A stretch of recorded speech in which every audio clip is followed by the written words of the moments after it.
Ever green సాంప్రదాయం latest designs క్వాలిటీలో compromise అయ్యే ఛాన్సే లేదు. అంబటి సిల్క్స్ విజయవాడ.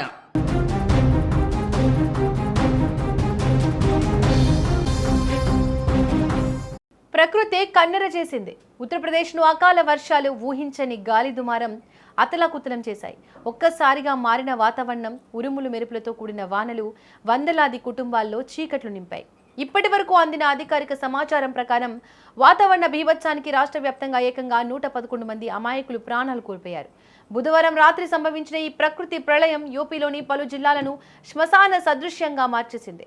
వందల కిలోమీటర్ల వేగంతో వీచిన ఈదురుగాలు ఎక్కడికక్కడ జనజీవనాన్ని స్తంభింపచేశాయి. ఉత్తరప్రదేశ్లోని మొత్తం 26 జిల్లాలపై ఈ గాలి దుమారం తీవ్ర ప్రభావం చూపించింది.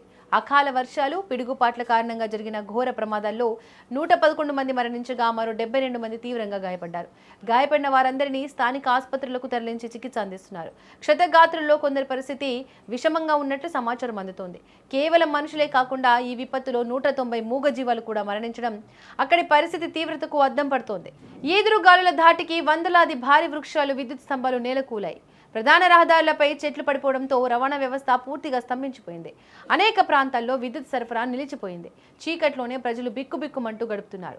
అధికారులు వెల్లడించిన వివరాల ప్రకారం రాష్ట్ర వ్యాప్తంగా సుమారు 227 ఇళ్లు పూర్తిగా ధ్వంసమయ్యాయి. నిరుపేదలు నివసించే నివాసాలు, రేకుల షెడ్లు గాల్లోకి ఎగిరిపోయాయి. దీంతో వేలాది మంది ప్రజలు నిరాశ్రయులయ్యారు. అటు ఆస్తి నష్టం, ఇటు ప్రాణ నష్టంతో యూపీ అతలాకుతలమైంది. ఈ ఘోర ప్రమాదంపై ముఖ్యమంత్రి యోగి ఆదిత్యనాథ్ తీవ్ర దిగ్భ్రాంతి వ్యక్తం చేశారు. ఆయన ఉన్నతాధికారులతో అత్యవసర సమీక్షా సమావేశాన్ని నిర్వహించారు. అకాల వర్షాలు, ఉరుములు మెరుపుల కారణంగా జరిగిన ప్రాణ నష్టం, ఆస్తి నష్టాన్ని తక్షణమే అంచనా వేయాలని యోగి ఆదిత్యనాథ్ ఆదేశించారు. బాధిత కుటుంబాలకు 24 గంటల్లోగా ప్రభుత్వ సహాయం అందేలా చూడాలని స్పష్టం చేశారు. బాధితులకు ఎలాంటి ఇబ్బందులు కలగకుండా తక్షణ ఉపశమన చర్యలు చేపట్టాలని అధికారులను ఆదేశించారు.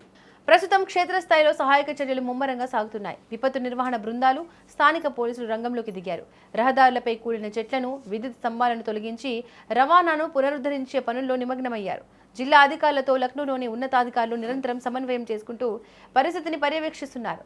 బాధిత ప్రాంతాల్లో వైద్య శిబిరాలను కూడా ఏర్పాటు చేశారు.